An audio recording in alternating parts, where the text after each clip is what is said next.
Uma criança nasce em 1953 e a estrutura do DNA acaba de ser descoberta. 1989. A identidade genética desta criança pode ser identificada. O primeiro gene isolado da doença de Huntington foi descoberto. 2003. Todo o código genético desta criança agora pode ser lido e os genes defeituosos no DNA podem ser corrigidos. Outro nascimento, mas desta vez não é o milagre de sempre. O sexo do bebê e a cor dos olhos foram escolhidos antes da concepção. Também o cabelo, o desenho do nariz e a inteligência. A data deste nascimento? Talvez daqui a alguns anos. Ele nasce de uma revolução genética. Uma revolução em que cada passo traz novas questões sobre ética e responsabilidade. E à medida que as promessas da ciência aumentam, crescem também nossas dúvidas. –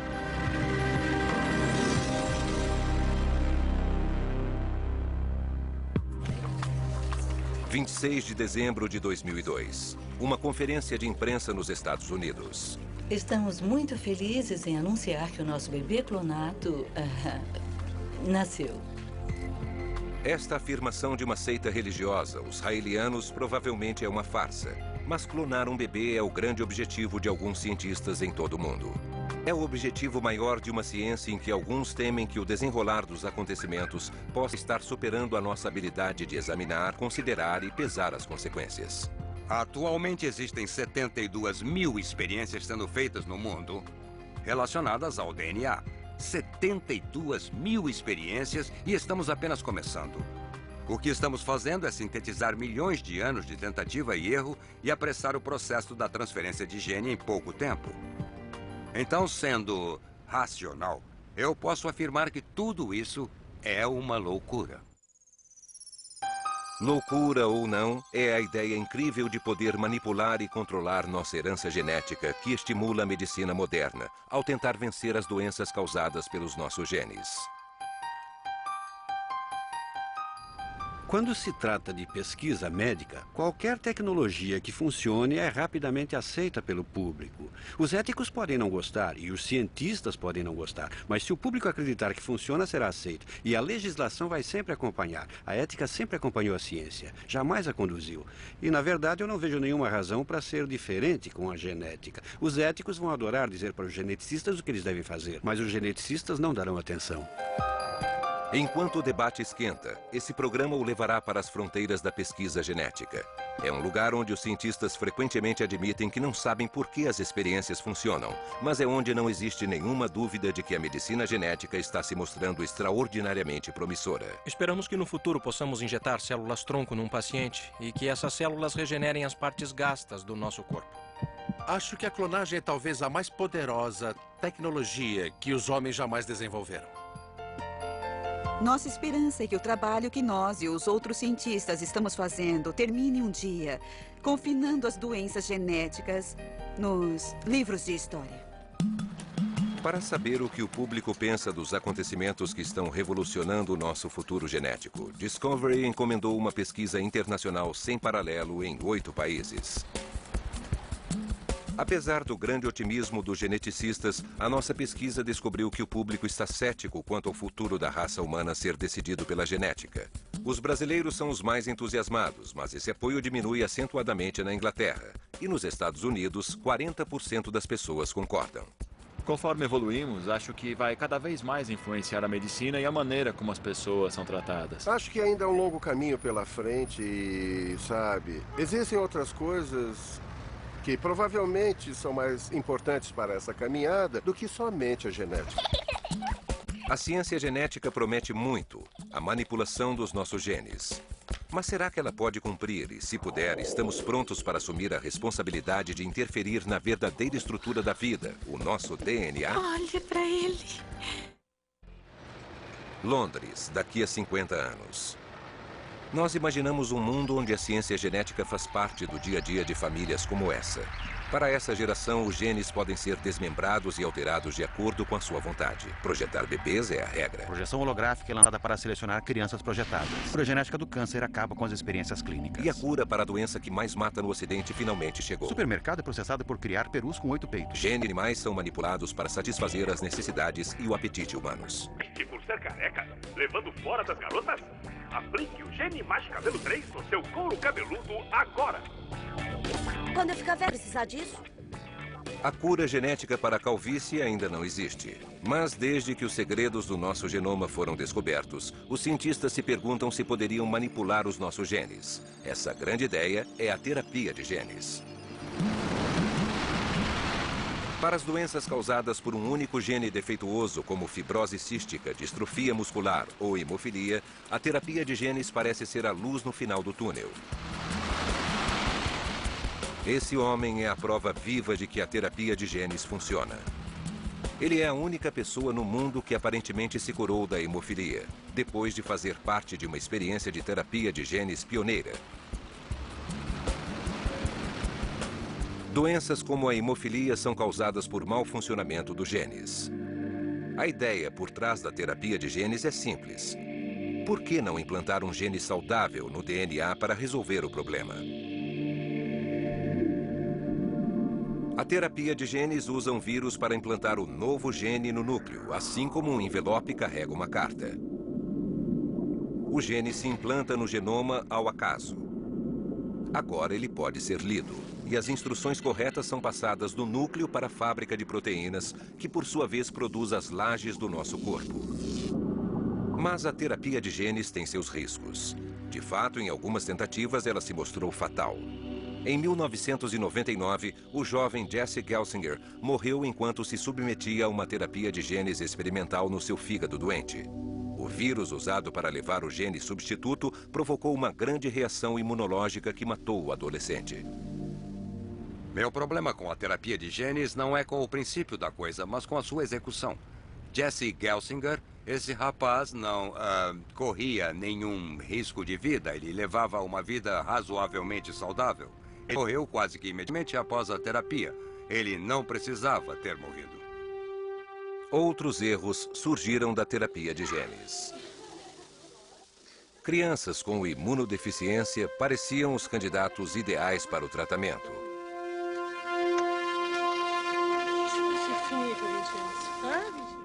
Até que 2 jovens franceses desenvolveram leucemia quando o gene, projetado para curar sua doença e implantado ao acaso, destruiu um gene vizinho chamado LM02. Isso provocou uma divisão incontrolável das células sanguíneas, resultando no câncer. Alguns médicos acreditam tanto na promessa da terapia de genes que já estão se adiantando e tentando eliminar os riscos. É o que estão fazendo em uma experiência conjunta entre a Universidade de Stanford e o Hospital Infantil da Filadélfia, para tratar a hemofilia causada por um gene isolado. Conforme envelhece, o sangue fica mais escuro, mas na verdade o que me preocupa é que é maior de um lado do que do outro. Então não é só uma lesão na pele. Dylan, um hemofílico com 2 anos de idade, tem um gene defeituoso passado por sua mãe pelo cromossomo X. Seu corpo não produz suficientemente o agente coagulante fator 9, então ele sangra facilmente. E está recebendo uma dose emergencial do fator 9 sintético. O fator é caro, entre 50 e 100 mil dólares por paciente ao ano. Então, mais da metade dos doentes do mundo não podem usá-lo. Os pacientes podem se tornar imunes a ele e é penoso administrá-lo. Não, fica quietinho, filhinho. Pronto. Fica aqui, calma. Pronto, está acabando. Há 6 anos, a doutora Katie Manow e a professora Kathy High pesquisam para produzir um vírus seguro e criar um gene coagulante sintético. Podemos tirar agora? Isso, não vai doer nada. Os hemofílicos, como Dylan, produzem apenas cerca de 1% do nível normal do fator coagulante 9. Um pequeno aumento faria muita diferença.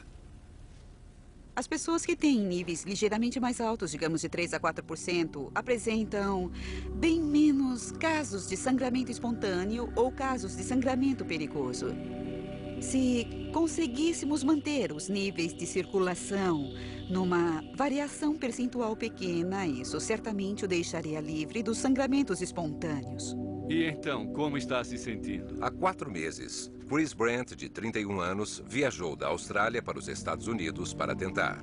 Chris e o seu médico levaram meses para convencer o governo australiano a permitir que ele participasse. Frequentemente é muito difícil saber o que muitos desses conselhos reguladores exigem. Portanto, precisa-se de muito tempo para preencher a papelada, ter certeza de que tudo foi feito corretamente. Não há dúvida de que a morte de Chas Gelsinger mudou não só os testes da terapia de genes, mas também todos os experimentos clínicos em todo o mundo. Eu estava ciente de que nos Estados Unidos os estudos sobre a terapia de genes foram suspensos em 1999, desde a morte de um paciente com a deficiência de OTC. Havia alguma preocupação, mas acho que eu estava mais interessado na possibilidade disso beneficiar muitas pessoas. O gene sintetizado do fator 9 foi injetado diretamente no fígado de Chris. Um processo simples e permanente. No espaço de 3 semanas após a experiência, o corpo de Chris começou a produzir o fator 9, algo que nunca tinha acontecido antes. Depois de 6 semanas, o novo gene tinha elevado o nível do fator para 12%. Quando soube que meu corpo estava produzindo seu próprio fator 9, fiquei entusiasmado. Sabe, achei que podia ir ainda mais longe e não teria mais que me preocupar com os sangramentos. Esse é um objetivo que estamos perseguindo há mais de 5 anos. Há quase 10 anos. Portanto, foi um momento maravilhoso. Nós aprendemos, através dos anos, a não nos entusiasmar demais antes da hora. Por isso, ficamos otimistas com cautela. E a professora Rai estava certa ao ser cautelosa. Depois da melhora inicial, os níveis do fator 9 de Chris voltaram a cair. Além disso, o fígado teve uma reação imunológica ao novo gene, o que causou hepatite. Eu acho que eu fiquei um pouco frustrado porque o fator que eu tinha começado a produzir estava caindo, mas, apesar disso, acho que não me trouxe nenhuma grande ansiedade. Meu fígado está bem agora, com certeza. Ele aguenta alguns drinks e é só o que eu quero dele. Quando operamos em nossa pesquisa se as pessoas continuariam com as terapias de genes que já tivessem causado morte em pacientes, pouquíssimas na Inglaterra e nos Estados Unidos disseram que sim. Eu acho que depende das circunstâncias. Se eu estivesse com uma doença terminal, sabendo que eu ia morrer, eu acho que não teria muitas opções, então eu faria. Se eu estivesse morrendo, provavelmente aceitaria correr o risco, mas imagino que seria obrigada a conviver com efeitos colaterais e com a expectativa de quanto tempo de vida me restaria. É uma triste verdade na medicina que muitos tratamentos que no princípio tornaram-se aceitáveis, na verdade eram tremendamente perigosos. Um exemplo clássico são os transplantes de coração. Nos anos 60, as pessoas não tinham nenhuma chance de sobrevivência. Hoje, jamais seriam permitidos, mas se não tivessem sido feitos, não teríamos a tecnologia padrão para o transplante. Atualmente, a terapia de genes não apresenta os mesmos riscos, mas seria tolice negar que existem riscos reais, alguns dos quais talvez ainda nem conhecemos. Contudo, se não nos arriscarmos, a terapia de genes não irá a lugar algum. Acho que devemos correr esses riscos, mesmo que, infelizmente, isso possa custar algumas vidas. Para Chris, a terapia de genes é um risco que parece ter compensado de uma maneira inesperada. Desde que fiz a terapia de genes há 4 meses e meio, eu só sangrei uma vez. E isso, para mim, é extraordinário. Normalmente, eu teria um sangramento a cada 2 semanas. E já está fazendo 3 meses desde que isso aconteceu. Eu não sei explicar exatamente porquê, mas está sendo muito bom. Na Austrália, existe a esperança de que a experiência de Chris Brandt permita que mais testes sejam feitos.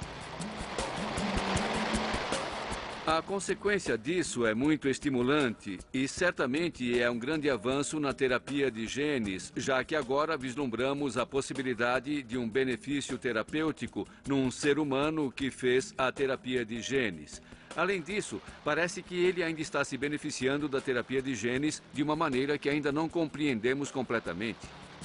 Mesmo com sucessos iguais ao de Chris, alguns acreditam que ainda é cedo para comemorar. Ainda não temos conhecimentos suficientes a respeito dos genes para fazer experimentos dessa envergadura. Nós só temos cerca de 30 mil genes.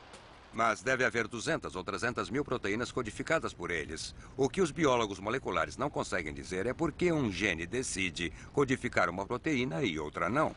Então, acho que o que ainda temos que investigar é em que medida esses fatores sutis do meio ambiente podem influenciar um gene a se tornar proteína e outro não, porque isso envolve todo um processo. A terapia de genes de reposição envolvendo a introdução de novos genes continuará a trazer riscos até sabermos exatamente como eles funcionam. Mas uma nova pesquisa na Universidade de York se mostrou mais segura.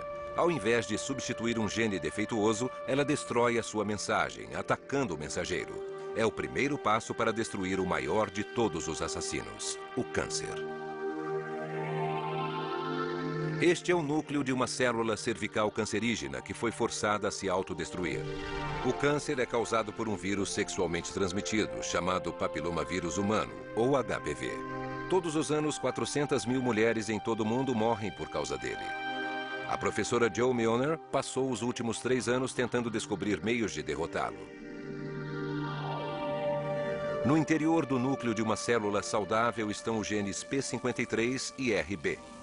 Esses 2 genes anulam a formação do tumor, controlando a divisão das nossas células e destruindo qualquer célula danificada que poderia se tornar cancerígena. O câncer cervical ocorre quando o vírus do câncer entra na célula e ataca os genes que neutralizam o tumor, colocando 2 dos seus próprios genes, E6 e E7, no genoma humano. Eles tomam o controle do crescimento das células, forçando-as a se dividirem de uma maneira incontrolável, causando o câncer. O estudo da professora Milner, um dos mais avançados na pesquisa genética, é chamado de interferência de RNA. Ele trata do câncer em sua raiz genética. Os tratamentos convencionais do câncer, inclusive a quimioterapia e a radioterapia, são bastante eficientes para vários tipos de tumor, mas têm a desvantagem de também danificarem as células normais. Em outras palavras, não agem exclusivamente no câncer. A grande vantagem da interferência de RNA é poder ser dirigida somente para as células que estão desenvolvendo o câncer. Os nossos genes são lidos pelo mensageiro RNA que leva as instruções para as fábricas de proteínas na célula. A técnica da professora Milner barra a mensagem dos genes cancerígenos antes que eles alcancem as fábricas. Interrompe a mensagem, acertando efetivamente o mensageiro. O agente que faz isso, uma molécula chamada RNA de curta interferência, é introduzida na célula infectada pelo vírus do câncer. Aqui ela se une ao mensageiro RNA que carrega o vírus do câncer, dando instruções para a fábrica de proteína e então extermina o mensageiro, levando as células cancerígenas à autodestruição. No papel, é uma concepção fantástica. A questão é, será que a professora Milner conseguiria fazer isso funcionar na prática contra esses matadores, as células do câncer cervical? Podemos ver que o quadro muda completamente. Há muito menos células. E aqui as células com círculos em volta são as que estão em processo de cometer suicídio. Essas estão mortas e são as remanescentes das células cancerígenas. Foi uma sensação maravilhosa poder olhar no microscópio e ver esses resultados. Dava para ver que as células estavam morrendo, enquanto as células normais, que tiveram exatamente o mesmo tratamento, estavam completamente lesas. Nós agora temos uma tecnologia que nos permite interferir diretamente no RNA, gene do vírus. E, com certeza, nisso estamos apenas no começo. O progresso tem sido excelente. Então, o que podemos conseguir é uma nova geração de remédios. Pela pesquisa da professora Milner, poderíamos pensar que a cura do câncer cervical era iminente. Mas os testes humanos ainda devem demorar pelo menos 3 anos. A nossa pesquisa internacional descobriu um impressionante otimismo na crença de que a ciência genética vai dar a cura para a maior parte das doenças. Os ingleses e os norte-americanos são os mais céticos, mas mesmo assim, mais de 60% das pessoas acreditam que a genética vai acabar com as doenças. Acho que a manipulação genética, não na concepção, mas depois dela, vai se tornar a maior conquista da medicina nos próximos 20 anos. O que eu espero é que o aperfeiçoamento da genética continue melhorando as nossas vidas. Terapia de genes e pesquisas como a da professora Milner trazem esperanças de acabar com muitos distúrbios genéticos, quando apenas 1 ou 2 genes estão envolvidos. Mas com os outros grandes vilões genéticos, como as doenças do coração, uma combinação complexa de genes está envolvida e é preciso uma abordagem diferente. Trabalhos sérios, usando a mais recente pesquisa genética, alimentam grandes esperanças, mas trazem consigo um conjunto de questões éticas. Há 1 ano e meio, Nelson Águia estava à beira da morte. Ele tinha uma doença crônica no coração depois de vários ataques cardíacos. Se não fizesse transplante do coração, não haveria mais esperança para ele. Ou seja, entre as 2 cirurgias, dá um total de 7 pontes. Eu não subia uma escada, eu sentia muitas dores no coração. E eu era um homem que provavelmente não suportaria o 3º infarto. Mas, em vez do transplante de coração, Nelson se submeteu a um procedimento que trouxe uma recuperação impressionante. O coração seriamente danificado se regenerou efetivamente graças a uma das mais discutidas áreas da genética hoje em dia, a terapia da célula-tronco. As células-tronco são as principais células do nosso corpo, regeneram e reparam diferentes tipos de tecidos. No passado, os cientistas acreditavam que as células-tronco adultas eram imutáveis. Só podiam ser aquilo que estavam destinadas a ser. Mas agora os cientistas estão estudando a ideia de tirar as células-tronco de uma parte do corpo e fazer com que se tornem células de outra parte do corpo. Um órgão que quase não tem células-tronco próprias é o coração. Aqui, tecidos mortos ou danificados não se regeneram. Mas será que células-tronco de outra parte do corpo poderiam ser enganadas e se tornarem células novas no coração? A ideia de que você pode reciclar as suas próprias células para substituir tecidos danificados, por exemplo, é muito excitante. Isso é, de fato, a mais excitante área da genética moderna ou da biologia da célula, que é o que ela é, na verdade. O que liga ou desliga os genes para orientar a célula-tronco da medula óssea a se tornar, digamos, glóbulos brancos ainda é muito incerto, mas trabalhos executados aqui no Instituto do Coração do Texas podem trazer algumas respostas. O Dr. James Willerson iniciou a pesquisa. Ele acredita que as células-tronco adultas podem ser muito mais poderosas do que se pensava anteriormente.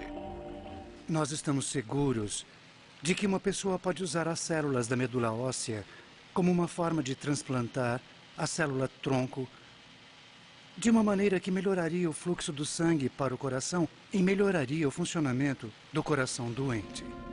As células-tronco da medula óssea de Nelson são puxadas com uma seringa e depois filtradas para separar as outras células. Elas são então injetadas no coração doente, entre o tecido vivo e o morto.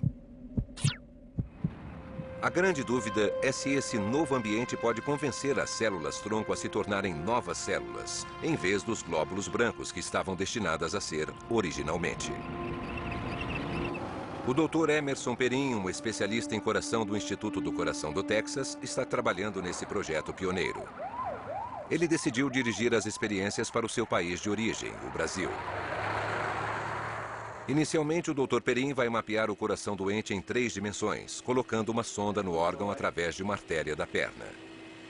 Conforme aparece no mapa, ele mostra o coração de Nelson antes das injeções da célula-tronco. Em uma pessoa saudável, deveria ser totalmente violeta. As áreas vermelhas mostram onde o coração foi afetado pela doença. Aqui podemos ver um ponto violeta onde o coração se contrai normalmente. Então, percebemos imediatamente que este coração está muito doente. Agora, se o levantarmos e olharmos para a parte de baixo, esses pontos pretos são os lugares onde nós injetamos as células-tronco na área que mais necessitava de sangue, de um melhor fluxo sanguíneo e onde existe potencial para a recuperação. A parte seguinte do método, que dura 45 minutos, é injetar com precisão as células-tronco no coração com uma seringa minúscula, que chega ao coração através de uma artéria da perna. O mapa tridimensional é então usado para direcionar as injeções numa fração de 1 milímetro, alcançando as áreas pré-determinadas e mais necessitadas.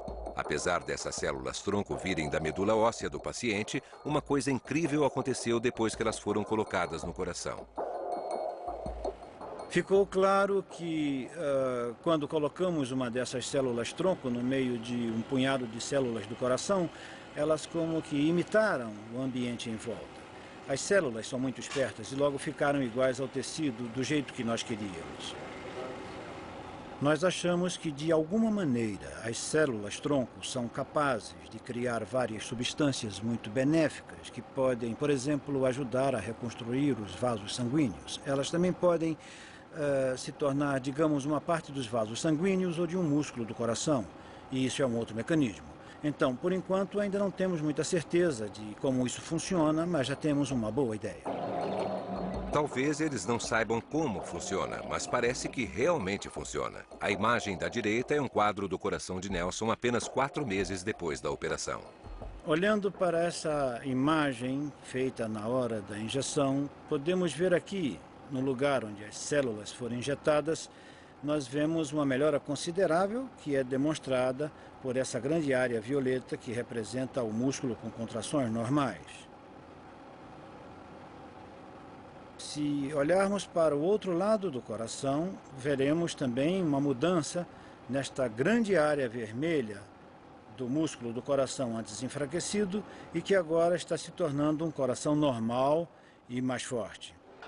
Até agora, 14 pacientes se submeteram a esse método. Todos eles, assim como Nelson, fizeram excelente progresso. Eu ando em dias alternados 4 quilômetros, sem sentir nada. Eu nado razoavelmente. Vou ter que trabalhar. O teste ainda está em fase experimental e os cientistas ainda não sabem ao certo como os genes ligam e desligam nas células-tronco. Mas mesmo assim, os médicos estão avançando nos testes para confirmar os seus dados. Remendar o coração parece uma maneira fantástica de regenerá-lo, mas e se nós pudéssemos pular esse estágio e fazer um coração totalmente novo? Esse é o mais novo objetivo da pesquisa da célula-tronco, substituir totalmente os órgãos. Mas para fazer isso, entramos em uma área muito controversa. As células-tronco adultas podem ser muito mais versáteis do que se pensava antes, mas o seu uso ainda é limitado. Tentar criar um novo órgão do nada exige as mais versáteis de todas as células-tronco embrionárias.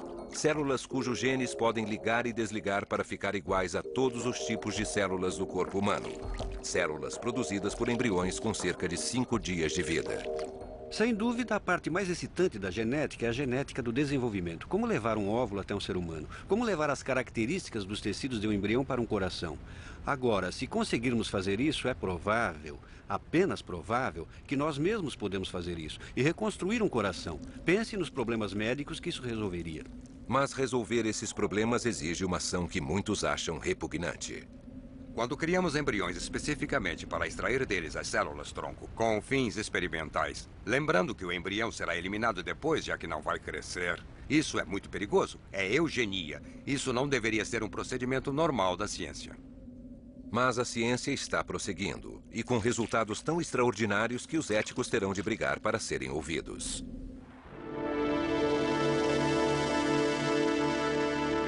Desenvolver novos órgãos para transplante parece fantasia de Frankenstein, mas está se tornando realidade aqui no Japão.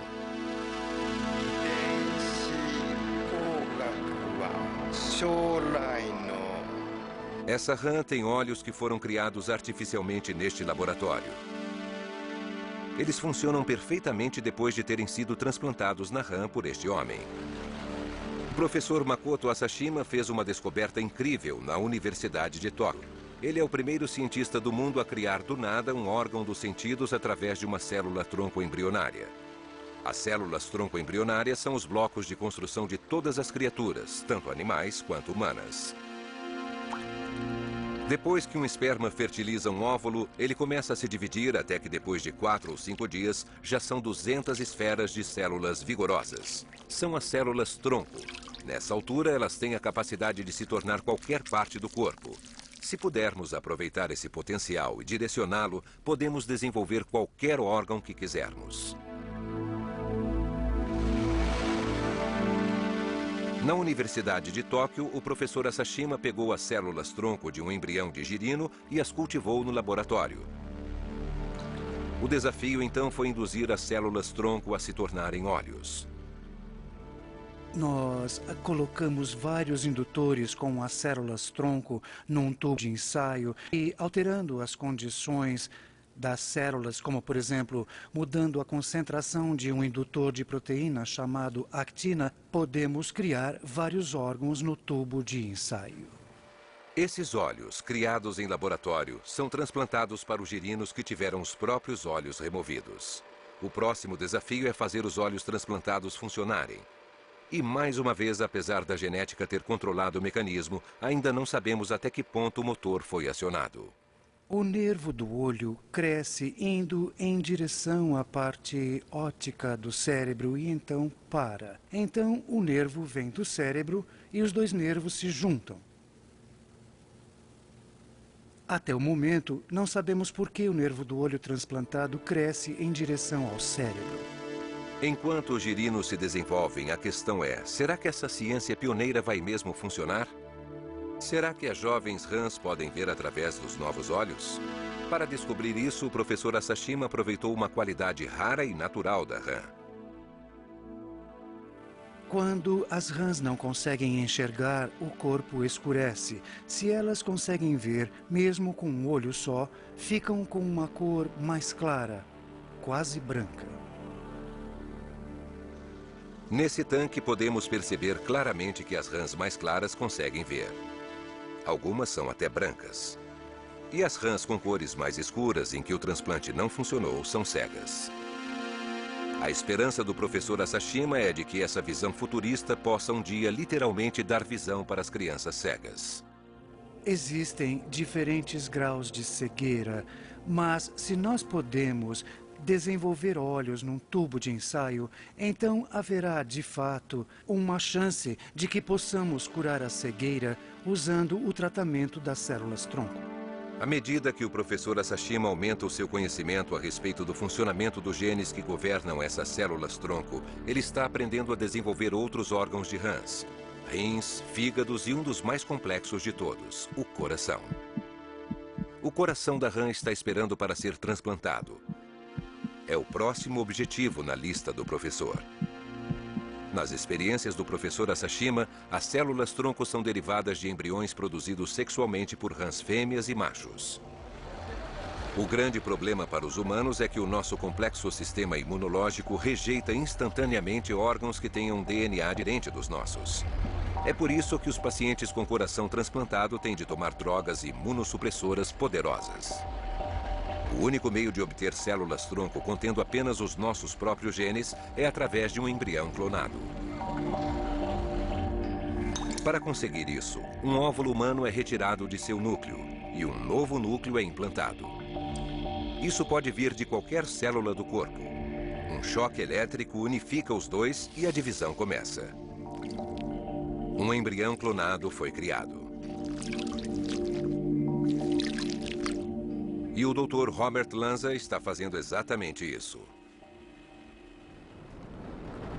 Aqui na Advanced Cell Technology, em Massachusetts, nos Estados Unidos, estão tentando levar um embrião a um estágio em que as células-tronco possam ser aproveitadas. Nós usamos a tecnologia da clonagem para gerar embriões humanos muito jovens.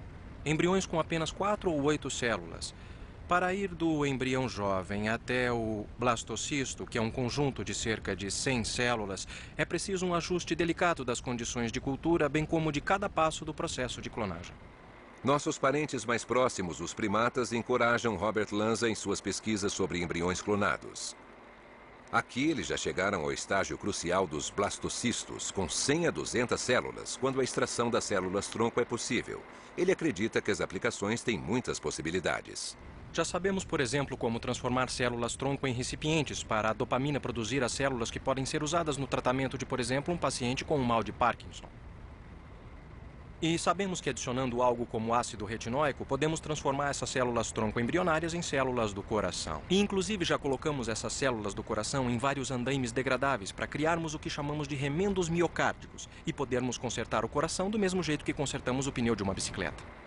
O sucesso com os primatas encorajou Robert Lanza a criar órgãos humanos completos a partir das células-tronco de embriões clonados.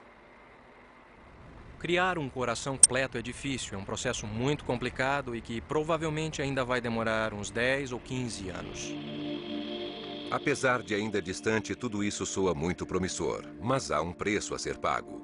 Quando um embrião é usado para células-tronco, ele é destruído nesse processo. É o fim de uma vida em potencial. A dúvida é saber se esse pequeno punhado de células tem os mesmos direitos que todos nós temos. Há muita controvérsia a respeito. Muitas pessoas acham que isso deveria ser proibido. A nossa pesquisa mostrou que, enquanto no Brasil e na Turquia 2 em cada 3 pessoas acreditam que isso deveria ser declarado ilegal, nos Estados Unidos 2 em cada 5 acham o mesmo. Na Inglaterra, a metade acha que deveria ser proibido. As questões sobre o direito à vida são tão complexas que o mundo está dividido a respeito da continuação ou não das pesquisas com os embriões clonados. A Inglaterra ainda permite pesquisas com as células-tronco embrionárias até o limite de 14 dias. Os ministros da saúde da Austrália não conseguem chegar a um acordo sobre a matéria. Singapura nomeou uma lista de especialistas para estudar a questão ética sobre o uso das células-tronco embrionárias, e não existe nenhuma lei que regulamente a pesquisa da célula-tronco em Israel. Os Estados Unidos proibiram o uso do dinheiro dos contribuintes na pesquisa da célula-tronco embrionária, e há pressões políticas para acabar com elas completamente. Felizmente, não acabou ainda, porque a pesquisa da célula-tronco é tão importante que muitas pessoas e governos na Europa estão financiando. Então, a menos que a gente tenha uma total aversão a qualquer tipo de pesquisa, a tendência é de que ela continue, e aquilo que funciona pode ter certeza de que as leis entenderão sem a menor dúvida. E quando isso acontecer, a nossa escolha mais difícil será entre comprar os novos órgãos pela internet ou de algum vendedor que bater a nossa porta.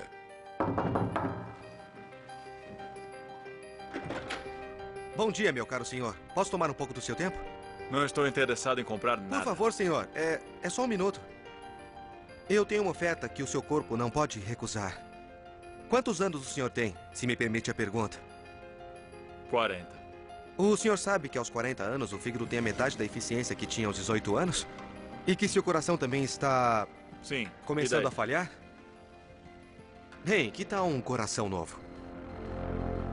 A pesquisa da clonagem terapêutica, que tenta desenvolver os tecidos humanos com a esperança de substituir, digamos, um tecido cardíaco danificado, tenho certeza de que pode ser mal utilizada. Mas daqui a 20 anos, podemos ser acusados de ultrajantes por causa da noção de que não devemos usar as células-tronco, que talvez tenham sido tiradas de um óvulo fertilizado e não de um óvulo implantado numa clínica de fertilização artificial. Toda a preocupação se resume em saber se um punhado de células microscópicas menores que a cabeça de um alfinete tem os mesmos direitos de um adulto ou de uma criança, que podem morrer porque fracassamos no uso dessa tecnologia. Talvez a maior questão para os legisladores, os éticos e para todos nós é o que vai acontecer quando a clonagem embrionária for levada para sua conclusão biológica. Desenvolver um embrião humano clonado em laboratório a partir de poucas células está se mostrando difícil, e gerar alguém no útero pode ser muito mais fácil. Os cientistas estão aprendendo com a clonagem dos mamíferos, mas os opositores apontam a ovelha Dolly como uma prova de que isso jamais deveria ser permitido com os humanos. O professor Keith Campbell foi o co-criador de Dolly. Ele ouviu o argumento de que a artrite de Dolly e a sua morte precoce se devem ao fato dela ser clonada. Pelo que eu sei, eu não acho que exista alguma prova de que a Dolly tenha envelhecido prematuramente comparada com outro animal da mesma idade que tenha sido gerado por técnicas naturais. Não faça parecer que eu estou dizendo que todos os animais que produzimos com essa técnica são normais. É uma técnica muito ineficaz. Nós não entendemos os mecanismos que controlam o desenvolvimento, então geramos animais e fetos anormais e mortos. Apesar dos casos dos animais, alguns cientistas estão em busca do objetivo final: clonar um ser humano. Os críticos perguntam por que alguém faria isso. Um dos poucos argumentos convincentes é ajudar um casal estéril a ter um filho. O Dr. Panos Zavos está tentando ativamente gerar um clone humano. Nós estamos em um estágio muito avançado em relação ao nosso programa de clonagem humana. E é claro que estamos muito confiantes de que vamos executá-lo e E de que podemos gerar embriões clonados saudáveis, que podemos implantar esses embriões clonados e propiciar uma gravidez viável. E esperamos o nascimento do bebê no final deste ano. A nossa pesquisa perguntou quando um humano será clonado com sucesso. A crença mais comum é de que isso já aconteceu em segredo, em algum lugar.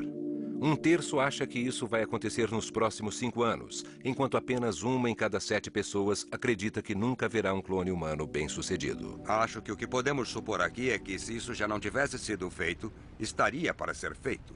Nós vamos acordar um dia e alguém já terá feito. Já não é mais um problema técnico, é só uma questão de saber quais serão os pesquisadores que vão conseguir fazer primeiro.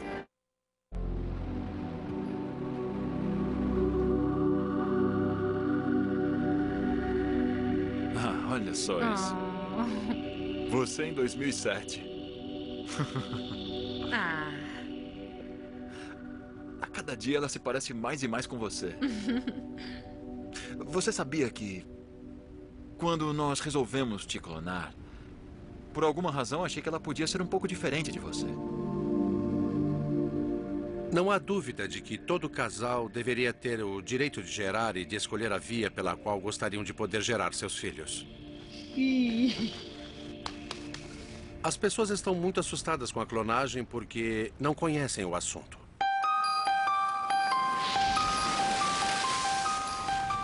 Alguns cientistas duvidam que o clone humano já esteja a caminho. E muitos também questionam os riscos de um trabalho desse tipo. Mesmo aqueles que conseguiram clonar animais com sucesso acreditam que a clonagem humana é um passo avançado demais.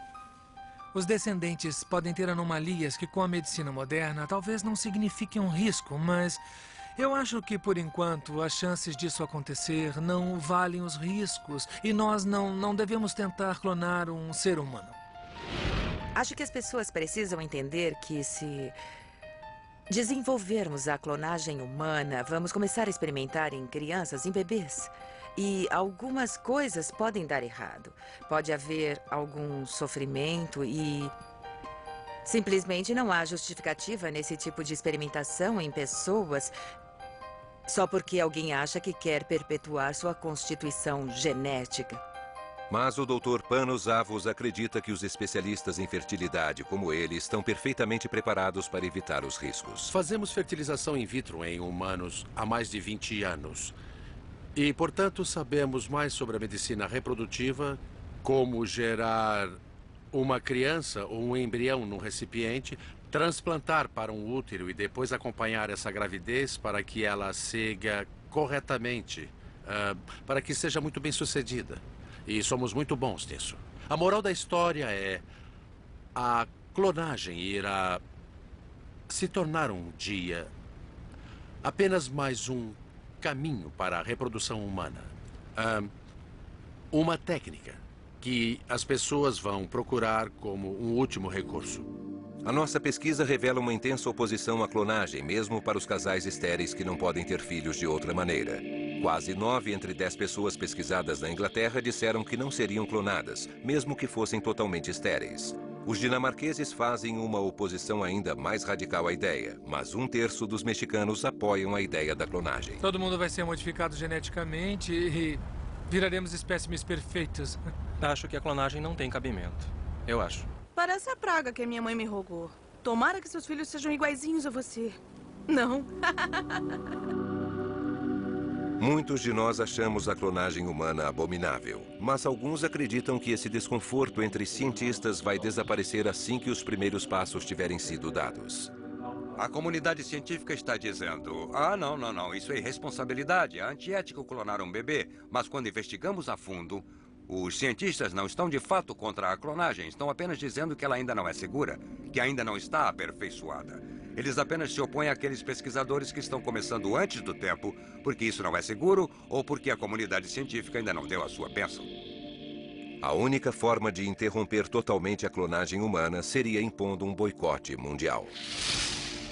Você poderia se entregar com unhas e dentes a um boicote mundial desde que houvesse uma vontade internacional para fazer isso. Não basta dar de ombros e dizer: vocês não podem fazer isso, e deixar essa experiência acontecer. Quando perguntamos se a natureza pode se vingar por experiências como a da clonagem humana, os mais preocupados são os habitantes de Taiwan e os poloneses. Os que menos se preocupam são os dinamarqueses. Cada passo da tecnologia tem seu preço. Não se pode negar que existe o risco de tudo isso se revelar desastroso de uma hora a outra. Mas me parece mais provável que o desastre venha da física, vamos dizer assim, do que da genética. Me assusto muito mais com a ideia de que o mundo possa acabar com uma explosão nuclear do que em consequência de qualquer tipo de desastre genético. Vamos ser realistas sobre as ameaças da genética. Elas existem, mas as esperanças são muito mais importantes. E essas esperanças são extraordinariamente promissoras. Desde a descoberta do DNA há 50 anos, acho que um dos maiores desenvolvimentos foi a habilidade de usar essa tecnologia para substituir muitos dos tecidos gastos do nosso corpo. Portanto, a esperança que temos é poder, durante a nossa vida, eliminar completamente a diabetes do planeta.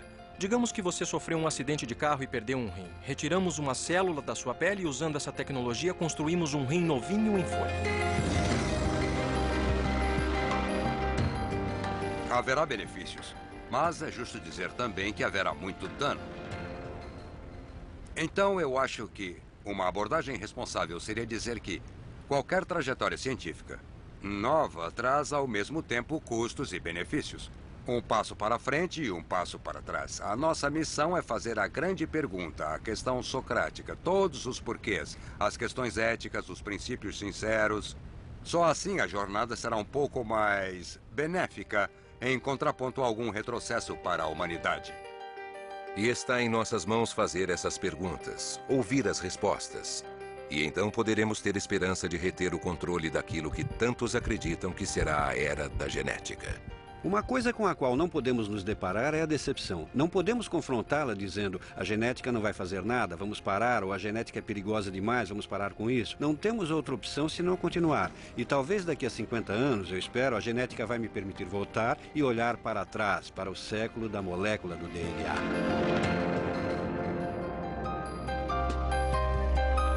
Versão brasileira Vox Mundi.